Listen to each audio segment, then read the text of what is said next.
What is going on, everybody? Welcome to the Cosmic Wonder. Today, Entertainment Weekly released a huge article about the Fantastic Four first steps. They dive into a lot of detail in this article. They talk about a few scenes in the movie, and they even confirm some things for us in this article as well. For example, a huge thing that they say about the movie is this. So the new film will be set in the 60s, just not our 60s. First Steps is the 37th installment in the MCU, but it won't be set on the same Earth as Iron Man or the Avengers. Instead, the film begins on a parallel world in the Marvel multiverse where history has unfolded differently. In our timeline, the 50s and 60s were full of artists and thinkers who imagined utopian futures full of miracle inventions like flying cars and robot friends. In this world, Reed Richards exists to invent them. One word that is used repeatedly by the film's costume designers, production designers, producers, and director Matt Shakman is retrofuturism. They wanted to combine 60s period details with sci-fi imagination. To get even more specific, Matt Shakman, the director, describes the film style as where Kirby meets Kubrick, with the original Fantastic Four comics and 2001 A Space Odyssey as the major visual reference points. So as you can see here, they're talking about things that haven't exactly been confirmed in the trailer yet. We know that this takes place in an alternate world, but this is kind of the first time, one of the first times that they are mentioning this and confirming it. And in this article, they actually give us a little bit of new footage, as you can see here. It kind of seems pretty meta here. It seems like they're releasing a promo that is done inside of the film. Like the reporters in the movie will release this promo in the movie to advertise the Fantastic Four going into space. It's a pretty cool new look at the team, and we do get a lot of information about Galactus, about Reed, Sue, Johnny, The Thing, Ben Grimm, and even about the thoughts of Dr. Doom and the Fantastic Four in this promo. So let's dive further in this article, going over the scenes that they talk about and other things about the Fantastic Four first steps. The article is titled, "Welcome to the Retro Future, Inside the Fantastic Four's First Steps into the MCU." It says, Reed Richards' lab is a wonder.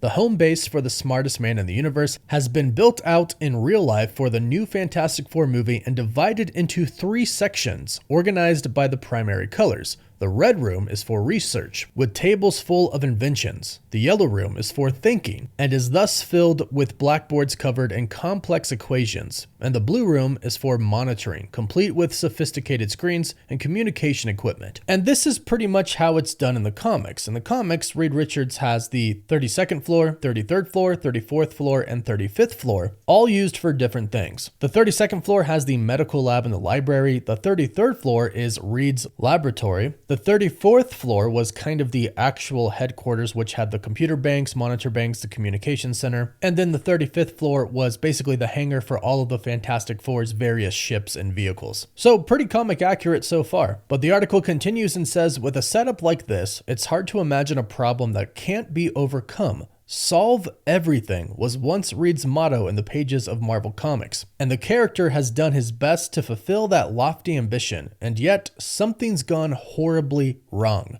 Cut the power, screams Pedro Pascal, in character as Reed, aka Mr. Fantastic, the leader of the Fantastic Four. In response to his desperate order, a blinding light fills the set at Pinewood Studios outside London before cutting out and leaving Pascal's Reed and his family drenched in darkness.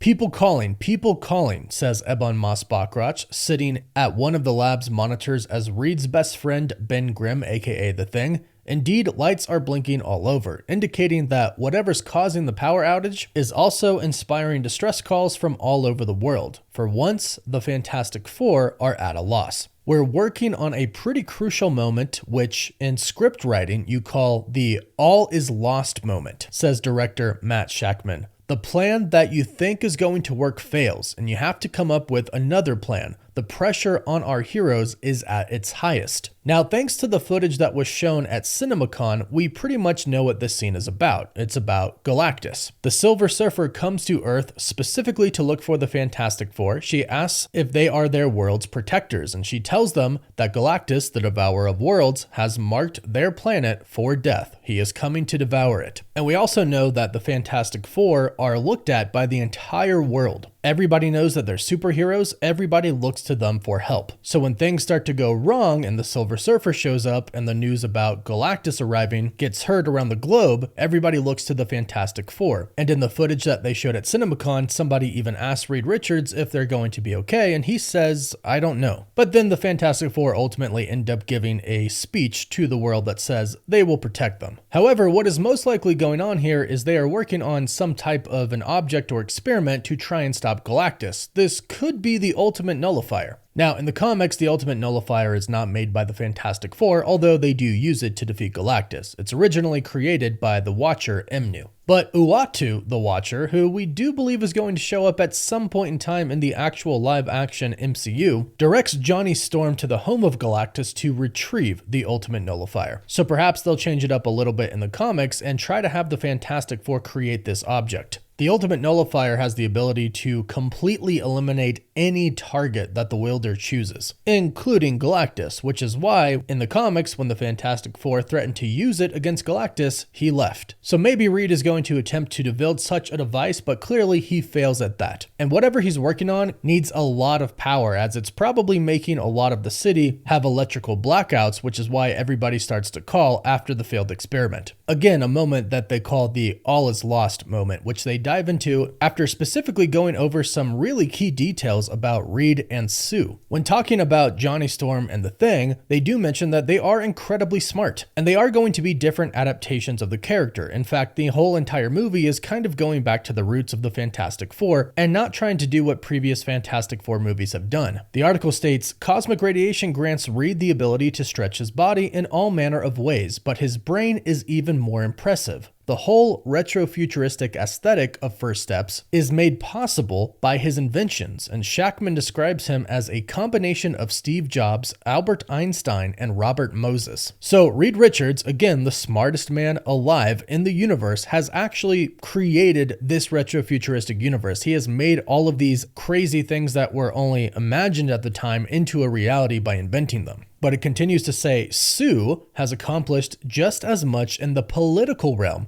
as head of the Future Foundation, a concept taken from the writer Jonathan Hickman's 21st Century Fantastic Four comics, one of the successor stories that is as beloved by fans as Lee and Kirby's originals. She has helped achieve global demilitarization and peace. When Shackman and his collaborators say the dreams of the 60s have been made real in this movie, they don't just mean rocket ships. He says, if he is the most scientifically intelligent person, then she is the most emotionally intelligent person on the planet, Matt Shackman says about Reed and Sue. Between the two of them, they're building an idealistic society. And it says, but as cool as it is to see these inventions and imagine global peace, a movie about a perfect society would be boring to watch. So, throughout First Steps, a great shadow will fall across this utopia. Remember that all is lost moment? If Reed, Sue, Johnny, and Ben have solved every problem on their Earth, then only something bigger than their planet could scare them that much. And this is kind of a big deal right here, because a lot of people were kind of upset about the size of Galactus, because he is literally on the Earth when we see him in the trailer. He's probably about 2.5 times the size of the Statue of Liberty in the trailer. But again, keep in mind, Galactus can change his size. So in that scene, he probably just kind of shrinks down to be able to get on Earth, physically stand on it, so he can seek out the Fantastic Four. And as far as why he is seeking them out, it doesn't come down to just wanting to destroy the Earth, but looking for specifically the Fantastic Four. He is looking for Franklin Richards. And this article does confirm, as well as the footage that we saw at CinemaCon, Sue Storm is pregnant. They go on to talk about how Sue is going to be in the First Steps, about how Galactus is going to be, and why there is no doom. When speaking of Sue, they say, over the years, Sue evolved in several ways. Her abilities expanded from individual invisibility to control over electromagnetic light and force fields, making her arguably the team's most powerful member. At various times, she's become a mother, a leader, and a skimpedly clad dominatrix named Malice. Synthesizing all these aspects into a single character was a lot of fun for Kirby, who says motherhood in particular became the key through line. Indeed, Sue's pregnancy will play a significant part in the plot of First Steps. And they do confirm that a lot of the dark stuff comes out. That part of Malice comes out in the movie. Vanessa Kirby, who plays Sue Storm, says, I've always been really interested in the mess of femininity. How can you be both? How can you be all the things, not just the tough, invincible, powerful woman, but also a mother who gives birth? Which is itself a superhero act. I love that these characters are real humans in a messy family who argue and try to work it out and get things wrong. And here is a big part. The article states, although Marvel is reluctant to confirm the identity of Sue's first step's child, the comics canon provides two possibilities: a son named Franklin Richards and a daughter named Valeria Richards. Franklin's mutant abilities are beyond even the most powerful X-Men, while Valeria has an intelligence that could even surpass her father's.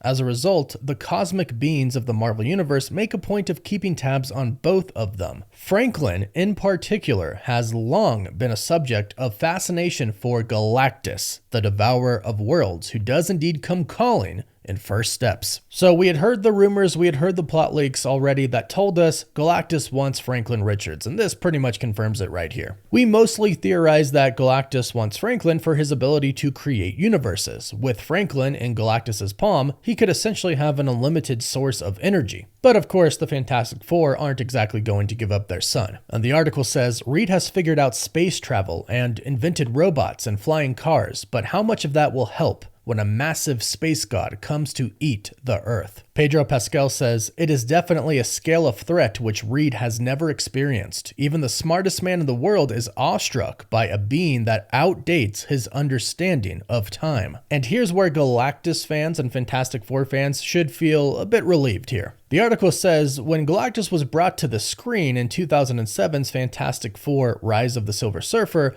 Galactus was rendered as a faceless space cloud, a rejection of the comic's colorful origins. In First Steps, Galactus will be portrayed by actor Ralph Ineson, wearing actual purple and blue armor. The costume workshop on set is full of various attempts at making his signature look work. Director Matt Shakman says, I didn't want to just use motion capture for Galactus. I wanted to actually have somebody there embodying the part. So we've built an entire costume for him, and we've done a lot of photography testing to figure out, how do you make sure that the scale is correct? How do you film Mount Rushmore? So before, when they said the threat, which is Galactus, is bigger than their world, I think they meant, yes, it's a bigger threat than they've ever faced before, and it's a cosmic threat. But I do also believe that they mean physically as well. Galactus is physically bigger than the world. And right here, Matt Shakman basically confirms we are making sure that the scale of Galactus is correct. So remember, he can shrink down. But before he shrinks down to appear on Earth to search for the Fantastic Four, I'm sure he's going to show up like a Celestial did in the Eternals, being way bigger than the actual Earth. And then they finish talking about Doctor Doom. They say,